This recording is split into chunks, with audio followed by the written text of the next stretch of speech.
What more can we do? Now, Winston, you've given us an exciting overview of a number of complex and interrelated subjects which allow us to understand a little bit more in detail who we are. The media recently, I certainly have noticed, have been talking a lot about doom and gloom and very bad, negative things. We've been through a difficult time. Does what we're talking about here actually offer some hope?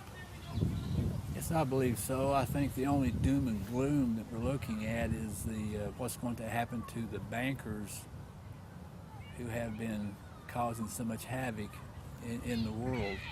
Are those people that have been doing debt servicing and debt trading? Yes, the ones who have frauded the people out of their just deserves. As I understand it, some of those people are being rounded up even as we speak and have been for the last year or so. But for the people, certainly with a little bit of knowledge, turn off the telly, open up the books, and learn the technology and so forth, I think they'll be greatly served in their efforts to gain knowledge. As far as the outlook for the future, I see prosperity. I do not see doom and gloom, I see prosperity. What will people have to do in order to achieve that prosperity and learn to operate in prosperity? I think early to bed and early to rise, and people putting forth an honest effort to build up instead of tear down. We have many people who are professional people. We have many laborers, and whatever thou art, act well thy part. So, for instance, I was a carpenter. That's right. what I did, and for each person, each man or woman, regardless of where they find themselves, if they would simply exert a great effort to give a little extra effort, then I think we'll have a great deal of prosperity. Does that go for all countries? Yes, yeah, I believe so. Will you be able to provide us with a reading list, perhaps, that we could put in the credits at the end, where people could maybe start off? Well, start off with the King James Version, and then you'll have to go perhaps to some of the websites. There's many of them. Just type in commercial redemption in the internet, searches and so forth, and there'll be much information of it there. Some of it is a little suspect. Yes, how do people differentiate? I mean, there are going to be a great number of people who are watching who aren't experts in this.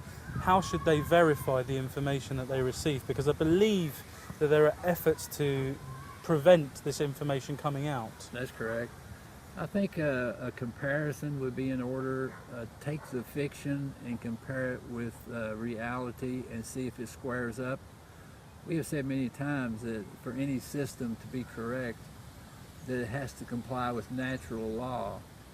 And so if you look around, you look at gravity, you look at water flowing downhill, and you see all the things in nature, knowing they have been here a lot longer than we have. And so if you'll simply compare what you're reading and studying and see if it complies with natural law, then you can have confidence in it. So Winston, we'd like to take this opportunity to thank you very much for running through all of the information in such detail and spending so much time sharing that information with others. Now, that's an important part of your work, I believe, as a student of commerce, and I believe you're actually hosting a workshop together with Dominic and Vincent from Commercial Standing in London this weekend. Roughly what are the subjects that you're going to be covering? Well, it'll be more or less a review of things we've been able to develop in the United States, complete with patterns, principles, and concepts, and then hopefully by doing that, they should be able to correlate things as they apply here. For instance, the forms are different, the numbers are different, the principles are the same, but it's just a little bit harder perhaps until you can find the actual documentation here. So that's what we'll be doing. Excellent. What I'd also like to underline, I think, is the message of hope that you bring with the study. And I think that in these times is a very important thing. So thank you very much, and you're welcome to come back to England and spend some time with us sometime soon. Certainly I will. Okay, thank you. Now, a couple of weeks ago, when we went to climate camp, we were just down this hill a little bit further, and I was talking to you about avarice and the root of problems in our society. What we're talking about today, again, is something that we need to deal with in a very humble way. It's not about greed and personal enrichment in the sense of, yeah, I'm going to get what's mine. It's about getting access to what is due to you as a principle, as a creator of value in the economy. That at present is being kept away from you, and you're not having access to those funds. So using the technology carefully to do good will be a fantastic thing for the economy, and we'd like to thank Winston in particular for running into that. But it's important that you are very careful in using this information, and you do plenty of study so that you don't end off going down dead ends that other people have put out there on the internet. Beware. There are many people who have it in for you, who know that this technology can be used for good, and they want to keep it, and they want to use it for themselves, and they want to make sure that you can't actually access that.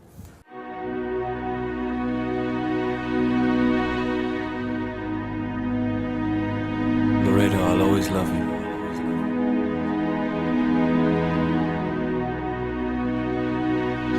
Well,